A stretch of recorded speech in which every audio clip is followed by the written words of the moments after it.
This video marks the launch of a couple of interesting things. So this is the MSI GTX 550 Ti, or TI, which is a 1 gig brand new video card, brand new GPU from NVIDIA.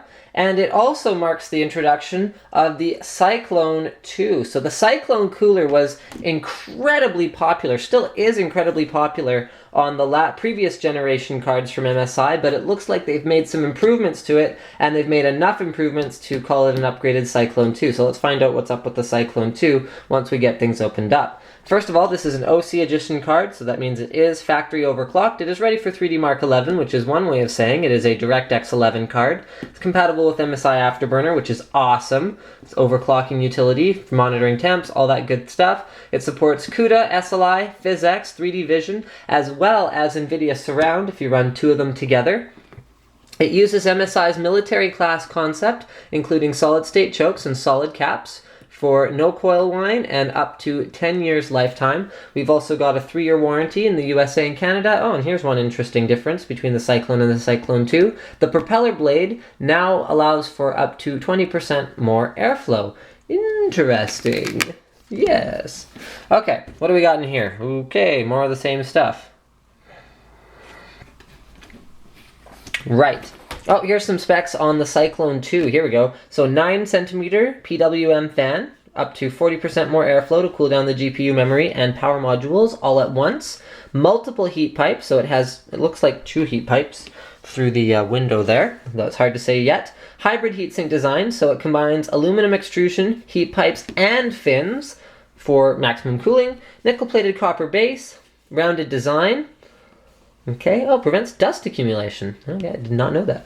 Ultimate low noise. Yes, that I knew. The original Cyclone was a very, very low noise cooler. And propeller blade, so that provides up to 20% more airflow versus a traditional design. It's based on the same thermal mode with the same RPM. Interesting. Okay, so let's go ahead and get this box opened up. Don't see anything particularly fascinating on the back. Let's see, it's a PCI Express 16X card. It requires a minimum 400 watt or greater system power supply with a minimum 12 volt current rating of 24 amps, and everything else on there is fairly irrelevant. Yeah. All right. This is an interesting way of packing the card. I don't know if this is a retail card, just so you guys know, so I'm not quite sure if the retail cards will come like this. This is a Tech Tips card, but there you go. It is, well, you know what? Look, okay. Let's not fault them for their methods. Let's evaluate based on what was the objective and did they achieve it. The objective was keep the card in place and protect it during shipping, and they did achieve it, however inelegantly. All right. Look at the accessories. We've got a 2 Molex to single 6-pin PCIe power adapter. We've got one of them little mini HDMI to full-size HDMI adapters. That could be useful, as very few TVs have a native mini HDMI cable.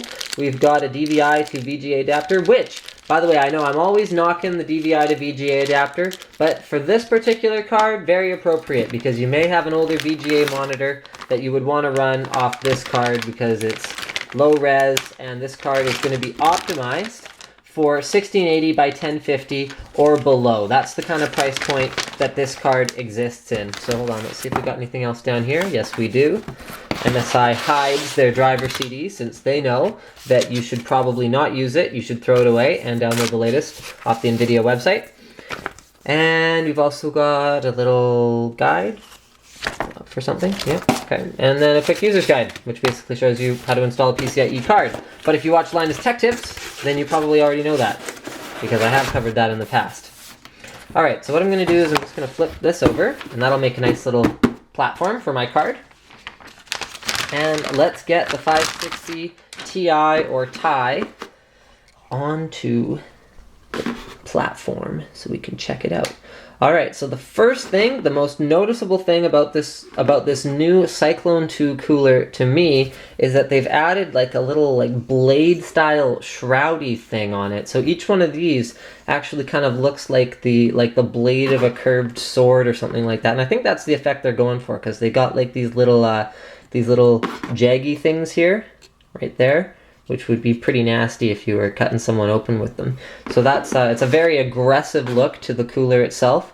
The overall design of it looks fairly similar to the original Cyclone, and in that it has the normal flower heatsink here. It's got the heat pipes, and then those heat pipes are used to carry heat out to this nice dense fin array. So what that means is we're not wasting any of the cooling capacity of this fan. So any air that's blown downward is going to be cooling the GPU through the aluminum fins here, and any air that is blown out to the side is going to be cooling the GPU because the heat pipes are going to be carrying the heat up to these fins, and then it can carry the heat out this way, and in every which way.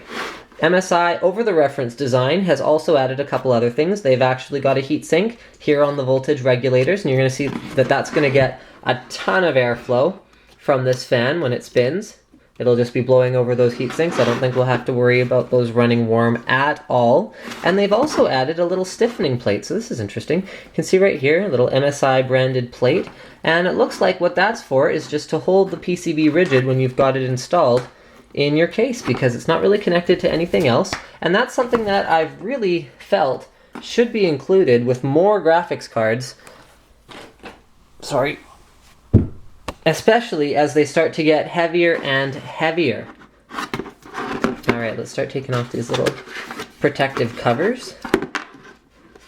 Off the DVI ports, off the SLI connector, off the mini HDMI, there we go. Okay, so another thing I wanted to point out about this card right here is that you can see that some of the pins on the PCI Express connector appear to be missing. This is by design. This is not a defect in your card. These are unnecessary for performance and bandwidth, and NVIDIA has deemed them to be perfectly fine to remove. The card is still PCI Express compliant, so you don't have to worry about any motherboard compatibility issues or anything like that. The Cyclone II fan is actually a 4-pin PWM controlled fan, and I don't know what the noise characteristics of it are like, but if it's anything like the old one, it's probably a pretty decent fan.